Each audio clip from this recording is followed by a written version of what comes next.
పద్మశాలి మూల పురుషుడు భావన ఋషి ఖ్యాతి భార్య. వాళ్ళ పిల్లలు దాత విధాత లక్ష్మి. లక్ష్మి విష్ణుమూర్తి భార్య, మన ఇంటి ఆడపడుచు.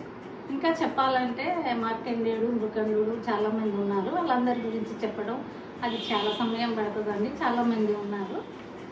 భావన ఋషి భద్రావతి సూర్యుడి కుమార్తె. వీళ్ళ పెళ్లికి దేవీ దేవతలందరూ వచ్చి ఆశీర్వదించారు. మేము పద్మశాలీలము. మమ్మల్ని పద్మబ్రాహ్మణులని కూడా అంటారు. మా క్యాస్ట్లో పౌరోహిత్యం కూడా చేస్తారు. మా క్యాస్ట్లో అందంతో పాటు చదువు తెలివితేటలో ముందంజలో ఉంటారు చాలామంది. అందుకు మేము ఎంతో గర్వంగా ఫీల్ అవుతాము.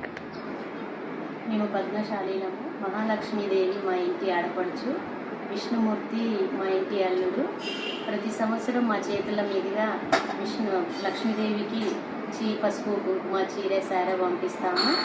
ఈ క్యాస్ట్లో పుట్టినందుకు మేము చాలా గ్రేట్గా ఫీల్ అవుతున్నాము. పద్మశాలీలము. పద్మబ్రాహ్మణులు అంటారు. భృగు మహర్షి వంశస్థులం. ఋషి అనే గోత్రము మా పద్మశాలీలకు మాత్రమే ఉంటుంది. మా పద్మశాలీలు అన్ని రంగాలలో ముందంజలో ఉన్నారు. అందుకు మేము గర్వపడుతున్నాము. మమ్మల్ని పద్మశాలీలు అంటారు మరియు పద్మ బ్రాహ్మణులు అని కూడా అంటారు. ప్రపంచంలో మానవాళి అందరికీ బట్టలు అందజేసిన ఘనత పద్మశాలీలదే. అందుకు మేము ఎంతో గర్వంగా ఫీల్ అవుతున్నాం. నమస్తే అండి. మేము పద్మశాలీలము. దేవీ దేవతలకు కూడా మేము నేసిన పట్టు వస్త్రాలు మొదటిసారిగా కట్టబడతాయి. అందుకు మేము ఎంతో అదృష్టవంతులము. బంగారము, వెండి, వజ్ర వైడూర్యాలతో వస్త్రాలు నేసే నైపుణ్యం కలవారు మా పద్మశాలీలు. ప్రపంచమంతా మానవాళికి వస్త్రాలు అందించి మా పద్మశాలీలు ఎంతో గ్రేట్గా ఫీల్ అవుతున్నాము. 6 మీటర్ల చీరను కూడా నేసి అగ్గిపెట్టెలో పెట్టే నైపుణ్యం కలవారు మా పద్మశాలీలు. పద్మశాలీలం మేము భృగు వంశానికి చెందిన వాళ్ళం. యమధర్మరాజును ఎదిరించేంతటి శివానుగ్రహం పొందిన చిరంజీవి మార్కండేయుడి వంశం మాది. ఈ వంశంలో పుట్టినందుకు మేము చాలా గర్విస్తున్నాము. పద్మశాలి మూల పురుషుడు భృగు మహర్షి.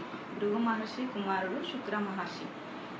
వీరిద్దరికి పరమశివుడు నామకరణం చేశాడు. వీరిద్దరూ ఘోర తపస్సు చేసి మృత్యు సంజీవని విద్య నేర్చుకున్నారు. అనగా చనిపోయిన వారిని బ్రతికించడం. ఆ మహాత్మనీయని వంశంలో పుట్టినందుకు మేము గర్విస్తున్నాము. పద్మశాలీలు అంటారు మమ్మల్ని. పద్మ బ్రాహ్మణులు కూడా అంటారు. ఇంకా కార్ డ్రైవింగ్లో కూడా మేమే ముందున్నాము. అమ్మాయిలైనా అబ్బాయిలైనా. ఎందుకంటే ఆ మగ్గం నేర్చేటప్పుడు ఆ గేర్లు అవన్నీ అలవాటుగా ఉంటాయి. ఇంకా చీర నేర్చినదంతా కూడా మాదే, అగ్గిపెట్టెలు.